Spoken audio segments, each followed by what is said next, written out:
Hi, audience. What's up? It's Greg Sestero here to introduce you to the True Blue Riffcast, where they talk about amazing movies, bad movies, and everything in between. So you're listening to the True Blue Riffcast. Enjoy it. Thanks, Greg. This is the True Blue Riffcast, the #1 RiffTrax podcast in the world. I am Jeremy, and I am joined, as always, by... Sup, homies, it's me, the Dave. Dave. Dave the winner. Dave the winner, yes, Dave the winner. Dave the winner from one RiffTrax the game many months ago. Just thought I'd bring that up. Oh, that was a deep pull.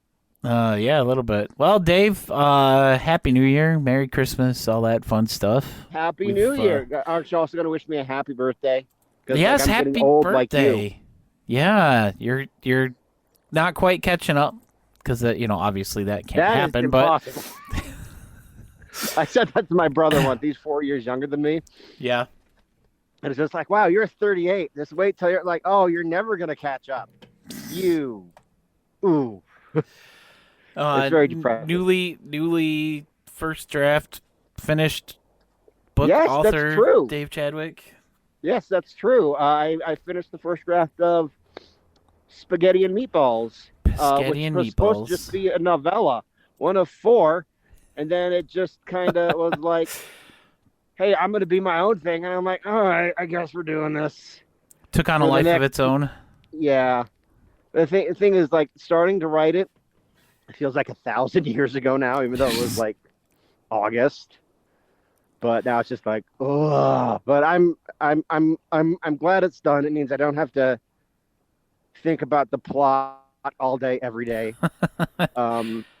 It's exceptionally violent. I don't know about this one. I look at it and I'm just like, I don't know if I can let anybody see this. This is horrendous. I need to read it.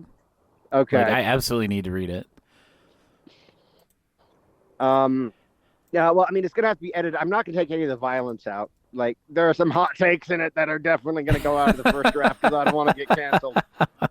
But, so the hot takes are going to get, not edited out completely, but, made more palatable, I think. So everyone doesn't think I'm a jerk. Oh, everybody already knows that. I mean... Yeah, but I mean, I want to have a publishing career eventually. Anybody outside of this circle of podcast listeners. Of the True Blue podcast. Yeah. Oh, and speaking of my books, first of all, again, a huge shout out to Colette and Josh for the fantastic production of Son of Santa. I don't think I give them enough shout outs for all the amazing work they did.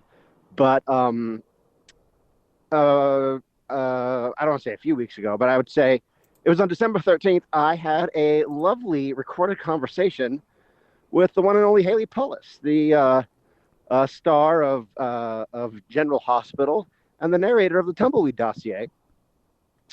And in doing so, I found out something extremely interesting that is relevant to the podcast. Really? Yeah.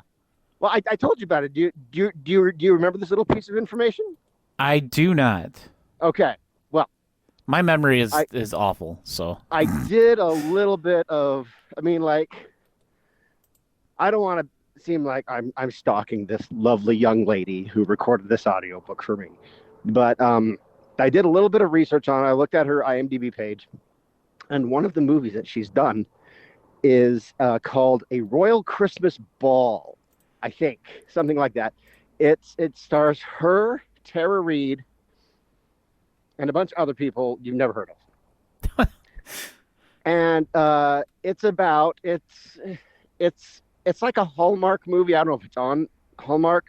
But it's one of these movies where the girl finds out she's a princess and they go to Made-Up-a-Stand. Oh yeah. In Europe, and it's one of those, and it's a Christmas movie.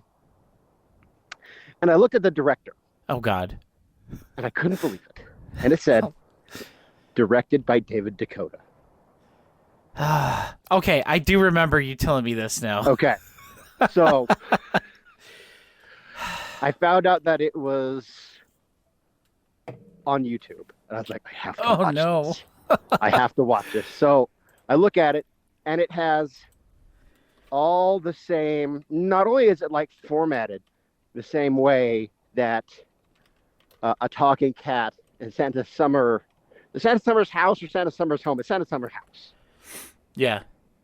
Santa Summer's house. You know how they use like the stock footage, like the establishing shots excessively, Right. and Showing the all this? ocean and yeah. I am 95% sure that they used the house from A Talking Cat in Santa Summer House in this movie and dressed it up to look like a palace. Well, that's what it's like the only McMansion he has access to. I couldn't believe it. And I asked Haley about it, and she was like, yeah, that's where Ronald Reagan would go, like, on like a lot of his trips when he visited California. She told me it has this great big history. But she was like, yeah, 100%. And I was like, oh my God, I couldn't believe it. And I sort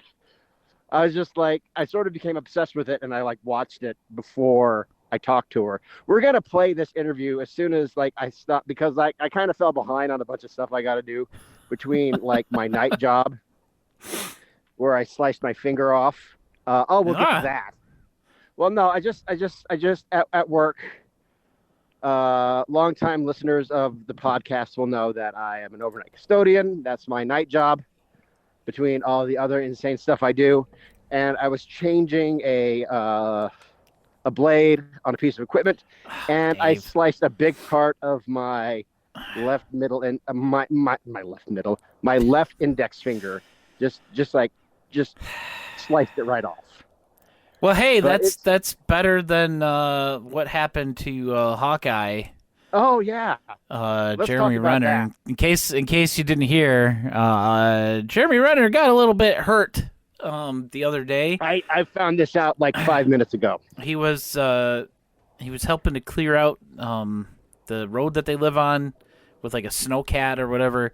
And I don't know. I haven't seen like specifics of it. I don't know if they've released all the details.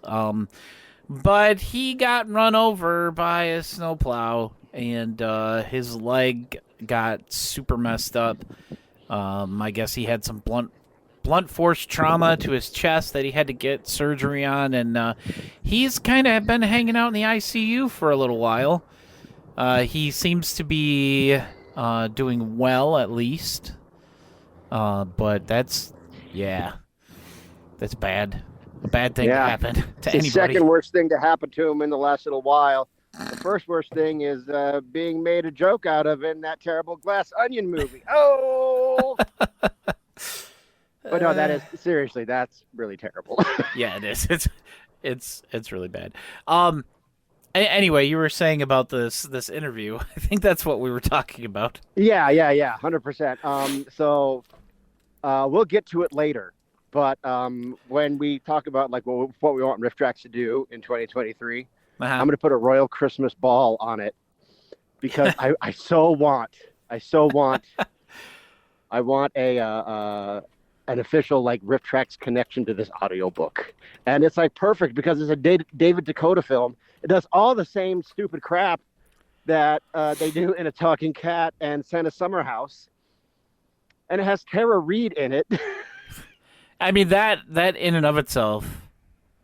So it's on Tubi, and it's on Pluto TV. It's on YouTube. It's on YouTube. So if you want to check it out, there you go. You can look it up. Oh man, I'm looking at the cast page right now, and some of the guys in this movie are exactly what I would expect to see from a David Dakota film. Yeah, like, it's exactly what I would expect to see. Oh man. But yeah, we do plan on I know Dave and I talked about this, about putting the audio in, using it in an episode upcoming after it's ready to be released to the public. Yeah, I debated. Now, full disclosure, I debated on whether or not to actually do this on the podcast. And before I knew that there wasn't really a RiffTrax connection, I'm like, this girl is not going to want to come on a podcast about terrible movies. She's an actress. And then I was I was telling her about the podcast, and I was telling her we basically talk about schlock, right? And she said, well, that's my specialty. And I'm like, well, I messed up. But no, she is an amazing, amazing young lady. And I'm just so amazed that she did this audiobook for us. So big thanks to her, big thanks to Colette, to everybody, to what's the name of the guy who did the Happy Valley audiobook? Caleb A. Meacham. I know these people. I say, don't ask me. Everybody who does all this amazing work for me, including Rick Wolf of Robot Co-op, who is recording the Monkey audiobook. Nice. That's going to get done soon. So, but yeah. What's going on in your life, Jeremy? Work. Lots of work. We've been very busy at the movie theater, and it's all because of the #1 movie, of course, Avatar: The Way of Water. It's been out for 3 weeks, and it's made $425 million. What's wrong with you people? Why are you seeing this garbage? You're only going to encourage him to make more. It's not He wants to make 5 total, so he says it's basically going to be the rest of his directing career as Avatar. What? Okay, all right, fine. Do that. Just go make Avatar movies and just, like, leave us alone. You know? Like, if that's what you want to do with literally the rest of your life, like, who am I to stop you? You know, Josh in the chat says, I don't even want to riff of this one. I want to have no reason to ever see it. Yeah, I don't want to see it either. I mean, like, I've seen the first Avatar one time, and I saw it with the RiffTrax, and it's a great RiffTrax. I saw it in like 2012 or something like that. I bought the DVD for it, and I've watched it one time with the RiffTrax, and the riff is excellent. Yeah, this is great. I recommend it. The #2 movie right now in the box office, Puss in Boots: The Last Wish. Puss in Boots, which was very entertaining. I went to go see that this past week, just 2 days ago actually, with my kids on their last day off of school, and it was good. It was actually a good animated movie. It didn't have like a ton of the Shrek style humor in it, even though it's derived from the Shrek franchise. I've seen one Shrek movie. It was good. It was entertaining. I liked it. Black Panther moves from 6th place back up into 3rd. I don't know what happened there. Weird, but okay. Yeah. Whitney Houston, I Want to Dance with Somebody, the biopic about Whitney Houston and how Bobby Brown ruined her.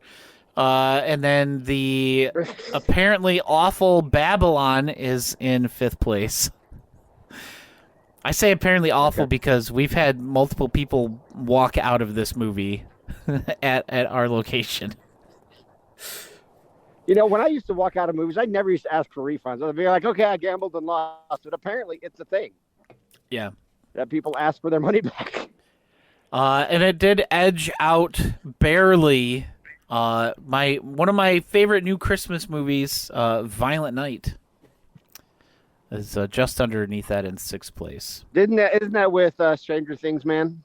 Yes, David Harbour playing Santa, who way back when was a Viking warrior, and then somehow turned into Santa. And it's great because anytime like somebody asks him how he does something, he's just like, Christmas magic. I really don't understand how it works myself. So that's kind of a fun way to do it. I have no room to talk. I kind of created and Josh will back me up on this. Josh in the chat, back me up. I did kind of create a super convoluted backstory for Santa Claus in Son of Santa. So I can't really judge because like Santa lore is like vampires. It's like everything, like. You mold it to meet the needs of the story. Yeah. And yeah. So I I can't really judge, but that does sound really dumb. I did like it. I mean, he's not like just a violent guy. Like, he didn't want to like hurt these people to begin with. He's like, I What's just that? want no part of this. I want to go deliver my toys and just leave me alone. And they wouldn't. And then he saw the little girl and he was like, fine, I guess I got to save this kid. Yeah. Well, okay. What's that movie with Goldberg, who's blocked me on Twitter, by the way? I don't know why. Santa I think I Slay. might have been harassing him for being a terrible wrestler, but Goldberg is like evil Santa. That's the only thing I can think of, and it sounds like me. But Goldberg is like evil Santa in some terrible direct-to-DVD movie. Yeah, that one was made to be bad like that. Yeah. This movie is way better. Like this movie sounds dumb on the surface, but it was literally exactly what I wanted it to be from seeing the trailers, and so I loved it. Yeah, that's enough of that though. We do have a trailer to discuss though. Oh, do we Dave and have I to? kind of touched on this a little bit. Can we talk about James Wen first? I mean, that's how much I don't want to talk about this. All right. Let's talk about what the hell James Wan is doing. Yeah, let's do that, and then let's talk about the most depressing. Just okay. Okay, I'm gonna go a little bit out of order with these posts, with these tweets here. Okay. Just because one, you may have heard my reaction when I saw one of these, Dave. Like literally, I definitely like heard a it, minute yeah. before we went on the air, when I started like laughing really hard. That's gonna be the last one that I'm touching on because Okay. it's the most ridiculous. I couldn't believe what I saw. So he posted a picture of a rainbow. And it says, despite cyclone bombs caused by climate change / global warming, turning everything into floods, ice, and frozen, a wonderful rainbow makes me smile. What the hell is he talking about? I don't know. He's insane. He made a Facebook page for Birdemic 4, Garden of Eden. Poster and James, artwork stop. coming soon. He posted that on the 28th, and then on the 11th, down here, at the request of the Academy of Motion Picture Arts and Sciences, God. the organization that manages the Oscars, the Yeah, Birdemic thanks. 3 Sea Eagle script will be sent to the Academy Library as a part of the permanent core collection. Is that what is that what made you roll your No, eyes and have that? no, nope. Oh. No, there's one thing on here that's worse than that. Well, that's pretty stupid. That is I mean- pretty stupid. So this was when he was going to his premiere in Philadelphia. I don't even breathe. Well, This was from breathe. December 14th. He was posting about tickets going on sale for the Birdemic 3 Philadelphia premiere, City of the Philadelphia Eagle. And then No. on December 17th, this is the one that got me. Part-time It's a picture. Eagle fan? It's a no. It's a picture, and I'm putting it up for everybody on the Twitch right now. I can't see it. James Wen is in Philadelphia for Birdemic 3 premiere. He is at Benjamin Franklin's grave, looking for a $100 Benjamin. What? Yeah, so it's a picture of him at Franklin's grave, and he says he's looking for a for money. $100 bill. Yeah, because Ben Franklin, it's all about the Benjamins. Like, that is like the worst. Is that a joke? I don't know. I'm assuming it was supposed to be a joke, but it was bad. Whatever it was bad. It was very bad. I'm going to post a video of me going to Brigham Young's grave and like just say something just like totally cryptic and stupid. You know, like, Yeah, that was it was quite dumb. I've never on seen James, Brigham on Young's James's grave. part. No, I just realized. I should look Josh that says up. he's trying to double his budget. Good one, Josh. Yeah, that was good, Josh. All right, we're done talking about James Wen. We got to talk Okay. about this trailer, No. Dave. I'm stomping my feet. I'm the one that brought it up, but of course, this was a while ago, but Dave and I never really talked about it. But they released like a teaser trailer for Indiana Jones 5. And it looks bad. What's it called, Jeremy? Because I don't want to say the title. The Dial of Destiny. Ugh. Which, like, if it's a really old dude, it's got to be like dialing a rotary phone or something. That's all I can think of. Dave said, what'd you say you heard it was about, supposedly? I've heard that it is about time travel. Ugh. And it's Come like, on, guys. kill me dead. Look, I'm going to say this. I'm going to say this. I also heard about spoilers, everybody. I don't care. I'm going to wreck this movie for everybody because I don't want anybody to see it because it's bad and terrible. I heard that Indiana Jones is going to die in this movie. Yeah. Hey, look, as long as Shia LaBeouf isn't in this one. I don't think he is. I think they found, like, Josh said no, not time travel. Him. Yeah, some girl. I don't know. I don't even know who she is, but lady, I don't remember. Some lady Indiana Jones. Like, Lady look Indiana at us, Jones. we're progressive. We got a lady.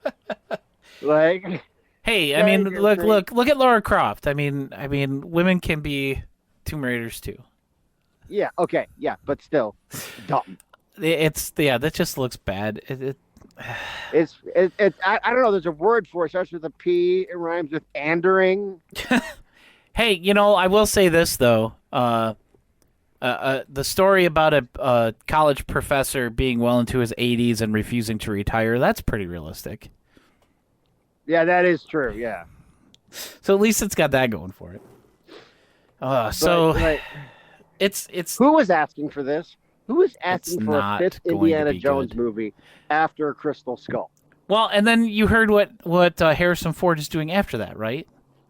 Star Wars 10? No, he's taking William Hurt's character in the MCU, Thunderbolt Ross. Oh yeah, I did hear about yeah, that. Yeah, that is weird. He was recast as him, and yeah, so that's kind of weird. He's gonna do Air Force 1 too. Air Force 1. Go Get Air off Force my 2. plane again. Gary, already snapped Gary Oldman's neck. Yeah. Like he's gonna be like because like the presidents have like lifetime, like they get a lifetime check, they get lifetime travel for all this stuff. So it could theoretically, because at this point Harrison, President, whoever it was during Air Force 1, like they could like someone could try to like kidnap him and hold a former president hostage. It's like it'd be like. And then who do you send in to save him? Yeah, John Cena. I don't know. or okay, here, like this is really dumb. You could have like the current president, like he's like a former Navy SEAL tough man, and they'll be like, "No, Mr. President, we can't risk you going to go save the former president." He's like, "I have to like Bill Pullman in Independence Day." gotta go. Like the president of the United States in a fighter jet. It's gonna be like the actual sitting president being like, he's gonna like Dave, stop! You're giving him ideas. Stop! He's gonna lead Stop! SEAL Team 6 to go Stop save giving him Harrison ideas. You know what? I would watch that. I'm not gonna lie. I would. Oh man! And with that, it's time to take a look at the best of RiffTrax 2022. Take a look back, and we're going to pick our favorites of the year, including our riff of the year for each of us. We only have a couple categories this year, just because we didn't get like a ton of anything in particular. We got 3 MP3s. One of them just came out last Friday. I haven't had the chance to watch it yet for Dune. That's just going to be my just the jokes of the year. Yeah, and that, of course, is Cats. No, I'm kidding. No. It's not Cats. Cats was awful. I mean, the riff was good. Yeah, the riff but was fine. The movie is so miserable to yeah, watch. No, it's just a miserable experience, and yeah. So we're talking, of course, about Old. Oh yeah. Oh. Are we starting with that? Yeah. Old, Mine is Old for MP3 of Old. the year. Yes, same here. It was it's, so much fun to watch. it's- That movie was so dumb. It's great. It's such a great throwback to the glory days of the RiffTrax MP3s. M. Night Shyamalan, or however you say his name, M. Night Shyamalan. Yeah. But yeah, that was an was outstanding just so riff. much fun, and I felt so. I'm gonna use Zoomer speak here. I felt heard. I've never been more seen when RiffTrax did Old, because I've been saying they need to do more MP3s for a couple of years now. Yeah. I've been crying about it, and they did it, and it was just like it was great. I love it. It was such pay- a good riff Yeah, such a for great such a movie selection dumb too. Yeah, dumb movie. Oh yeah, it's yeah, a that dumb movie, and I paid $15 to get it. Mid-sized sedan. Oh God! Oh, it's all coming back to me now. Rapper. Mid-sized sedan. The lady with bonitis, like the extreme osteoporosis. Yeah, no, it's literally bonitis. It was bonitis. My only regret Is is that that I have the mail is bonitis. here. Give me a sec. Hey, dog. Yeah, the mailman must be outside right now. So yeah, that's Probably a union thug. I'm just MP3 MP3 of the year. Obviously old. old. Yeah, just because so Cats it doesn't gets deserve both, it, and it Dune gets is both too of our recent. votes for- Yeah. The next category, I'll just jump into this one since I'm usually the one that handles this. Shorts. This is you. My shorts. And Dave, you're gonna agree with me on this one for my number one when I get to it. But Oh, I think I already know what it is. Yeah. for my top three, I had to pick three. Okay. My number three is one of the more recent ones. Came out just on the 13th of December. The Christmas Deer. I have not seen this yet. I There- have it, I think. Their Christmas shorts are always really good, but the Christmas Deer is bleak as hell.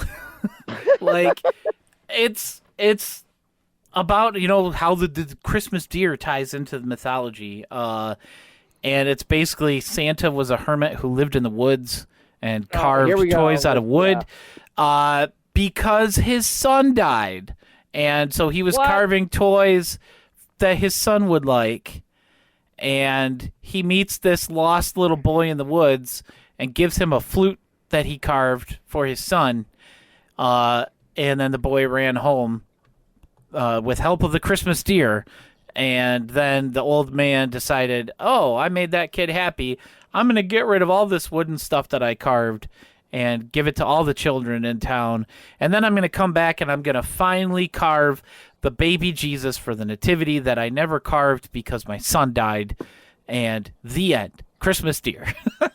Jeremy, I hate you forever for putting that in my brain. It's such a great riff. Oh my God. Yeah. My number two riff is oh yeah, that's right. He didn't carve the baby Jesus. Thank you, Josh. The baby Jesus carving just appeared when he came back from giving all the toys out. There What? was a carved baby Jesus in the nativity. Thank you for reminding me about that. My number two comes from the people that we wish we would get more stuff from. Con and Shawner. Con and Shawner. Chickenomics. The short about how the San Diego chicken makes over $100K per year. And that, of course, was in 1979 money. So in today's money, that's about $410,000 a year. This is such a bonkers short about the San Diego chicken teaching about economics. Bizarre. An honorable mention, of course, to their other short for this year, the juggling lesson. The juggling one? Yeah, I like that one. That one was really good, too. But my number one pick of the year for RiffTrax short is a re-riff of something that they did back in the MST3K days. Oh. I'm talking, of course, about Last Clear Chance. Why don't they look? Yeah, traffic safety about railroad crossings. I think it was made by Union Pacific, right? Yeah. Yeah, it was. Or the Idaho State Police just be like, okay, now, just come to someone's house while they're having like Sunday dinner, and it's just we just give them just like reading them the riot act. It's so good. It's such a classic. In like Meridian or someplace. Yeah. The fact that we got a new version of it. Yeah, it was. I didn't really have any other clear winner for Riff of the Year than Last Clear Chance. And no, I didn't try and just do that. That was an accident. Yeah, so let's move on to RiffTrax presents VODs. Okay, I have I don't have I guess I do have a top 3 for this. I think the number 3 this is my number 3 for this one is I don't even know what the hell it's called. It's the it's the Matthew J. Elliott and Ian Potter one. Well, Creature of the Haunted Sea. Creature from the Haunted Sea. Yeah. Yeah. We did a whole episode about this. Usually the Roger Corman movie. Yeah, usually these guys are like my number 1 pick, and it's pretty great riff wise. Yeah, but the movie is just terrible, and I hate Roger Corman. The movie's awful. Yeah. My number 2 for RiffTrax Presents is and it was tough to choose between this one and the one that became number 1. But my number 2 for RiffTrax Presents of the year is the fantastic re-riff of The Brain That Wouldn't Die by Bridget and Mary Jo. And this is so weird because the last time we heard from these guys was 5 years ago. But my pick for RiffTrax Presents of the year is Lady Hawk by Janet and Cole. Okay. Do you want to hear something weird, Dave? What's up? That's exactly my list. Are you serious? For RiffTrax Presents VOD. Yeah. Wow. Creature from the Haunted Sea, Brain That Wouldn't Die, and Lady Hawk. Yeah, Lady Hawk. My exact list. Like I think the combination of the movie choice and the return of Cole and Janet, I think just like springboards it above those 2 riffs, which are excellent. Yes. In their own right. Yes. So, but and we did talk about all 3 of these actually at length. We did. Yeah, I think they all got their own episodes. Yeah. They're all excellent riffs, but yeah, I agree with Dave 100% on this, which is crazy. Everybody should check out Matthew's Patreon where he does Doctor Who riffs. That's pretty great. Yes. I just want to put that out there.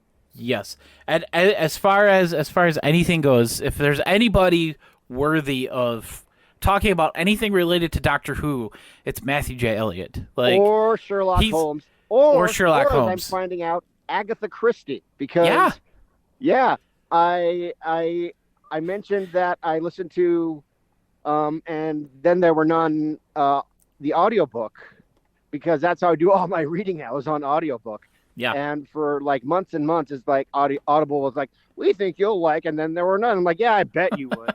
And then it's just like, okay, fine. And I listened to it. And I'm like, I've listened to this woman's whole catalog.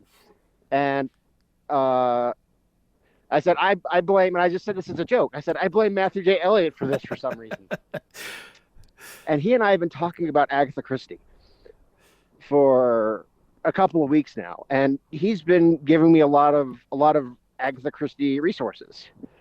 And he is super into like that aspect of like British culture, like Agatha Christie, Doctor Who, like Sherlock Holmes, like all this, and he's very enthusiastic, and he's helping me along my Agatha Christie journey. And I really appreciate that he's taken the time out to kind of like guide me through this. Yeah. So it's been pretty amazing. Yeah, I mean, the man's literally written a book about Doctor Who and like all of the side stories, as it were, like all the Big Finish audios and the books, and he's put them all like in chronological order by doctor It's kind of ridiculous, honestly. Yeah, it's amazing. You won't find a better resource for 20th century British pop culture than Matthew J. Elliott. The man should be a professor. He should. And he should give lectures. Professor Elliott. Yeah. Yeah, he could do some online, like, I don't know, people have like these things that you can like buy tickets for online talks and stuff. Yeah, he should definitely do that. But check out his Patreon. Yes, check out his Patreon, 100%. And that's going to bring us to our main category here. Our main category, VODs. Our RiffTrax VODs. Do you want to go first or should I? I'll go first. Okay. Because I'm going to surprise you with my number one pick of the year. It better not be Things. It's not. Don't worry. Okay. That Things isn't on my list. I made a top 5 list because I felt like 3. It. And I almost put Things on here specifically just to mess with you, but I didn't. Oh, yeah. For my number 5, I went with Blood Harvest. Oh. The one with Tiny Tim. It's so bizarre, and a couple of these are so weird. Not counting Things. And the riff was so good for it. It was just one of those came out of nowhere things, and I loved it. Jurassic Shark is getting my number 4 spot. Mm-hmm. Winter Beast is getting number 3. Really? And my number 2 is Max Havoc Ring of Fire. Oh. That was a very interesting noise you just made there. No, that's they were very. And I'll tell you why when I do mine. Very enjoyable riffs, both of the Max Havoc movies. Yeah, both of the Max Havocs. I enjoyed them immensely. And then my number 1 pick for VOD is, of course, Mikey. Like, it had to be. It couldn't be anything else. Oh, your number 1 is Mikey? Yeah. I was just stringing you along a little bit there. Oh, yeah. Okay, so everybody. Okay, so I guess I'll do mine now. And me and Jeremy were talking about it. He specifically said that he didn't do Mikey. Only because I guess maybe because he didn't want to influence my deal. I don't know what the deal with that is. No, I was just messing with you because because once I guessed yours, I only did a top 3. My number 3 was Max Havoc Ring of Fire. Nice. Now I'll do this with an asterisk because, and not a bad asterisk, not like, someone should have an asterisk next to their name for the home run record because they were juicing meh. Who cares? It's not like that. It's a good asterisk. But the asterisk is because I think you should watch Max Havoc Ring of Fire and that first one, whatever the hell it's called. Yeah, it should be a double feature. Yeah, it should be a double feature just because I just think it's like the whiplash of tone is like because the first Max Havoc is like dancing it's on in tone. Yeah, it was more of a like, hey, come to, what was it, Guam? I think it's Guam. I think it was Guam. Yeah, that was more of like a video for the tourism board. Yeah. It was sponsored by the they sponsored it. The government of the local government there sponsored it. Yeah, the something. There's a term for it that's totally escaping me at the moment. I feel like an idiot. Curse of the Dragon was the full name of it. Yeah, like the Guam Chamber of Commerce. I think funded that movie, and then Ring of Fire is just like, oh my god, it's just like so dark. They go to like the Pacific Northwest, where it's just like raining and everything is terrible. And then he kicks the crap out of Dean Cain, which oh dang it. Well, my number 2 is Jurassic Shark. Nice. Which I enjoyed immensely, but I think the number 1 riff. And I think it takes us both by surprise. I don't think we've been as surprised by a riff of the year that got riff of the year between the two of us on the podcast since The Visitor got it in 2019, the first year of the podcast. Yeah, The Visitor was a huge surprise. But yeah, Mikey is riff of the year for me. So it's official. Yeah. We have a Mikey is consensus. Riff of the year. Yeah, Mikey gets the coveted spot of Riff of the Year for 2022. Now, like when it came out, I knew it would make my list. I didn't know it would be number one, but like Nothing beat it. nothing came along to dethrone it. I was just like, I was shocked. I mean, like that. That kind of sounds bad, but like usually something like super weird will come along, like at the end of the year, like Attack of the Super Monsters or something. It's just like, no, Mikey's just like, no, like this, boom, it like stood its ground. It's like nothing's beating me. Yeah. It really just came out strong and stayed strong the rest of the year. Nothing topped it. A few tried, but just nothing came close enough for me. I think Cats came along and just be like, well, guess what? I'm Cats, and we're just like, F you. You know what? I think maybe, and I feel weird, but like, I think Cats is the worst riff of the year. Not the riff, but the worst release in general, just because of the movie itself. Like, the riff was great, but it is impossible for me to watch it again. Like, I cannot do it. There's no way. This is the one you get, Cats. I'll watch you with the RiffTrax. And even then you are a miserable experience, because RiffTrax usually like lifts things up in the experience, and it's enjoyable. It makes the unwatchable watchable. In their mission, but what could they do with this? It's just that bad. I blame James Corden. It's all his fault. Oh, yeah, he's a pile of crap anyway. No, Exactly. I blame the director who fooled us all into thinking he was a good director. With John Adams and The King's Speech, and then he did Les Miserables, and it's just like, okay, well, I'm gonna let Russell Crowe sing. I'm like that, like, okay, whatever. And then he does, what's that movie about the transgender woman, the Danish Girl or something that he did, and then he didn't do anything for a long time. And then he just came out with Cats. It's just like, what is this? I'm just gonna torpedo my career completely and make this movie. I went from winning Academy Awards. I started this decade off by everybody singing my praises, and now I literally make the worst movie anybody has ever seen. Oh man, it's so bad. It's such a fall.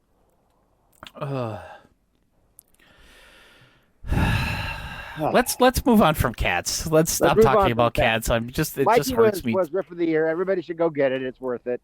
If you didn't get it back in May or whatever it was that it came out, it's fantastic. It is fantastic. Our next topic of discussion here is kind of our fantasy of the future. It's our 2023 wish list, and I'm gonna let you start with this, Dave. Well, I mean, I feel like I'm always doing, because, like, oh my gosh, this is like the fourth one of these we've done. It has to be. And I feel like I'm always saying Watchmen and finish up the Hunger Games. Oh, yeah. I don't think is ever going to happen. But it would be great. So I don't think we'll ever get the rest of those. Oh my gosh, there's a golden retriever running right at me. It's coming right for us. Oh no, I'm going to get loved to death.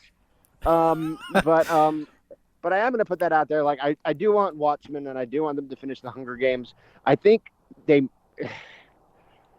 likelihood of doing either of them is like slim, because Watchmen is 3 hours long. Yeah. But like the Hunger Games is like left like the public consciousness. If they're going to do it, they would have done it like in 2014. Right. Like back when it was hot. So I think that's not likely to happen, because I don't think people would buy it. But hang on. My phone locked up. Oh, that's where all my notes are. So I went with a bunch of VODs, or stuff that they can go and buy, and get the rights to, and do as VODs, because that just seems like what they want to do. I do want them to do more MP3s. I think that would be great. And I think what would make a great, I'm going to do 2 MP3 wishes for the year. I don't think either one are going to happen, but they would be great, and they're great. Like, I feel like they're perfect RiffTrax titles for MP3s. I would go with The Hunt for Red October. Ooh. And a movie we strangely talked about earlier, Air Force One. I think those would make great RiffTrax MP3s. I would watch those. So, but yeah. As far as like things that I could go and like get the rights to, I have a whole bunch of them here. There's a movie called Ryan's. There's a movie called Ryan's Babe that was made in 2000. That's very it's insane.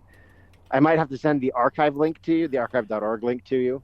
Yeah. Because it's just like totally random stories about this guy in Canada and his wacky road trip of doom.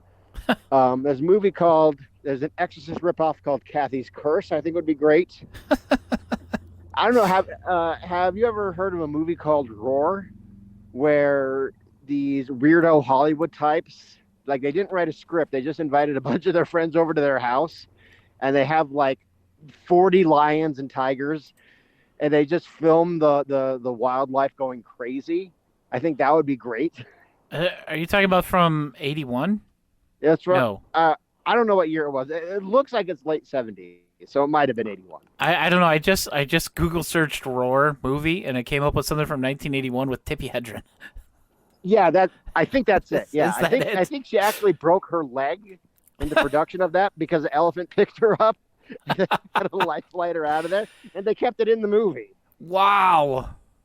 Yeah. I would totally watch that. Yeah, I think I'd make a good riff. There's a movie called Twin Dragon Encounter, a movie called Infested.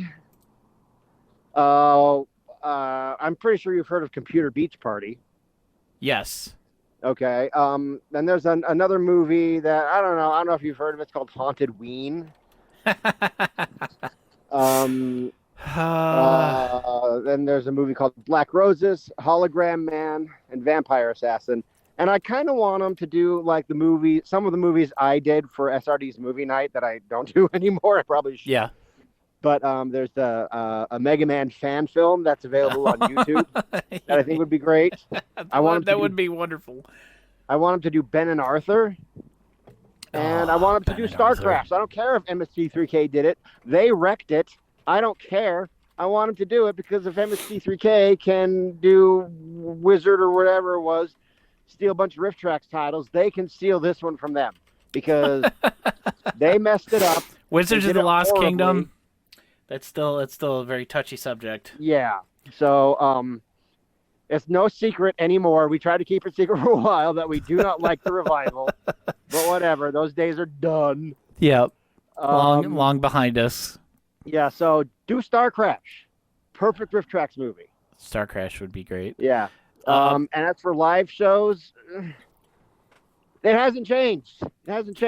Do Ghost House, do Roller Gator, do Guy from Harlem. Those are my standing RiffTrax live wishes. Yeah. My wish list is pretty much the same as it's been, and there's a few crossover things in there with Dave. Yes, Masters of the Universe I think would be such a great live show. And I know I've talked about this before, but I've been against them doing canon movies, I just don't want to do it. But I think I'm ready to not be against it anymore. If they could bust into that catalog, there's some the 1983 Hercules with Lou Ferrigno, come on, that movie would be perfect for RiffTrax. Yep. And then, of course, Frogs, which I know we've talked about. Yeah, we've talked about in the past. Yeah. And it's Birdemic with frogs. Yeah, except the frogs don't actually do anything. It's all these other animals. And of course, the big wish, the big one for me, like Dave said, there's a little movie called Haunted Ween.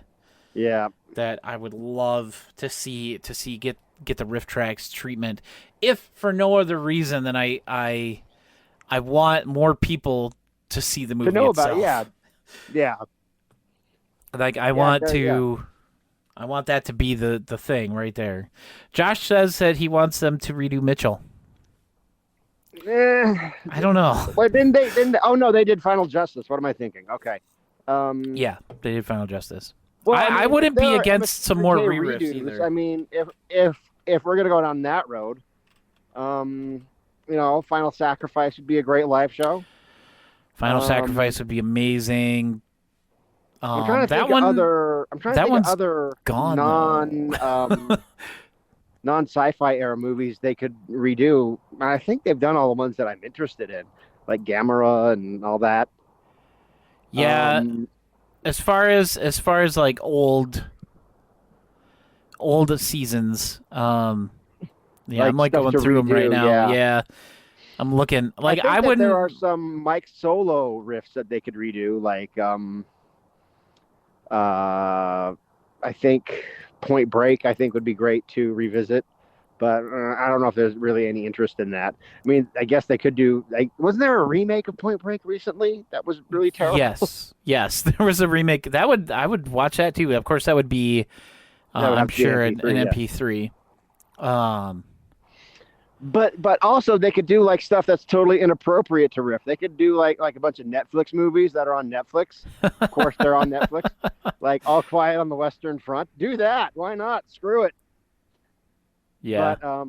But of course, and then of course there's the standing. Let's do all the Neil Breens, but which will never happen because they'll never happen. As because our friend David Giancola said. Yeah. That he thinks too highly of his stuff. He's one of those that loves his work and thinks that it's perfect and wouldn't allow it to be made fun of. He would probably pull a James Wen on RiffTrax if that happened. He might. Of course, they would. They wouldn't do his stuff unless they. Those would be VODs, 100% if they ever. Yeah, well, they would have could, to be, because the availability is super messed up. Like trying to get them. Number one, he charges like $30 for like a homemade DVD. Let's put it this way: they're even hard to pirate.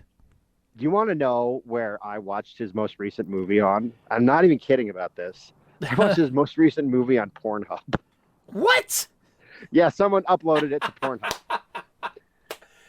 Is that the one with the magic twins or whatever? Like you have to go full screen because it's such a gross, disgusting experience watching a Neil Breen movie with all these disgusting porno freaking clips like in the sidebar. I can't even imagine doing that, well, Dave. I mean, yeah. That's a thing now. People are uploading like pirated stuff to Pornhub because they don't care. Wow. That's a real thing that happened, yeah. That's a new one for me. Oh man, go watch your Neil Breen movies on Pornhub. Yeah. You'll feel really gross. And on that note, I think we're going to end things right there. Oh, really? Oh, wow. Oh, man. Happy 2023, everybody. Happy 2023, everybody. Riff of the year, Mikey. Mikey, yeah, Riff of the year. We'll be back very soon with our first episode of Season 5. You want to talk about Dune? Let's commit to talking about Dune. Yeah, unless something else crazy comes out before then. But yeah, we'll be here next week talking about Dune. Okay. Which means I got to watch Dune. Yeah, I totally just imposed that on you because I'm a jerk. Thanks, I didn't Dave. want to go out talking about Pornhub. I have 2 days off next week. One of those days we'll be watching Dune, and then the other day we'll be. Kids. They'll only kind of know what's going on, like I did. No, I'll just watch it during the day while they're at school, and I'm the only one here. School? Okay. Yeah. Oh, I mean, I gotta watch it. Josh. What do you say? Josh just said, "Get your Neil Breeness on Pornhub." Get my what? Your Neil Breeness. I don't get it. My Neil Breeness. It's a joke on the word penis. Oh, okay. Sorry that I had to say penis. again. Yeah. Yes, good night, Yes, everyone. yeah. Yes, thanks, Josh. I appreciate Okay, that. well, on that note, we're making a joke about Neil Breen's peen. Jeremy, how can people support us? Oh man. Put an end to this. Yeah. The best way now to support us is right through Twitch. If you go, Ooh. you can either subscribe here or give us some bits. And of course, the biggest thing you can do to support us is to give us a follow, and that way you'll know when we're going live, and you can come check it out if you have the time. Otherwise, you can check out our video replays. And of course, eventually the rest of these episodes that I have will get uploaded to your favorite podcasting platform. Yeah, someone sent me a message on Twitter asking about that. I wasn't going to say anything. Yeah, it's there. It's coming. I don't do that. It's coming. It's coming. I had just been busy with work and all that stuff, and thanks Avatar, thanks James Cameron. I appreciate it. Taking up all my free time. But yeah, so the best way to support us is right through Twitch. If you can subscribe on whatever podcast platform you listen to, you can do that. Leave us a review somewhere, wherever you listen to us. And don't have it be insane. Yeah, don't have it be insane, but send it to us. If you do, send us a link or just copy and paste it, either one. And we'll probably read it out on the air if it's good, or if it's bad, or if it's insane, because we don't care. Yeah.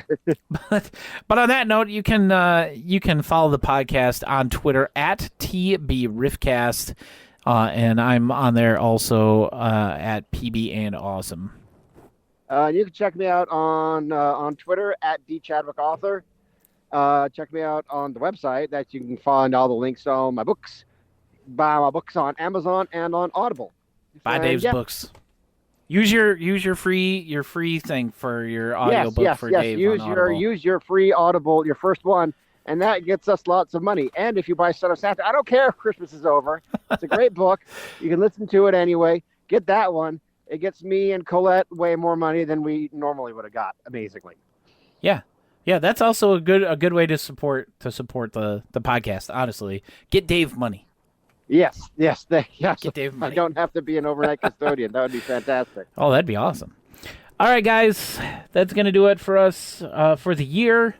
We'll be back next week. Hopefully, should be next week with the start of season 5 and Dune. Yeah, we've been doing it that long. Wow. I know, it's crazy. All right, guys. Until next time, we'll see you right here on the True Blue Riffcast. Rock till you die. Rock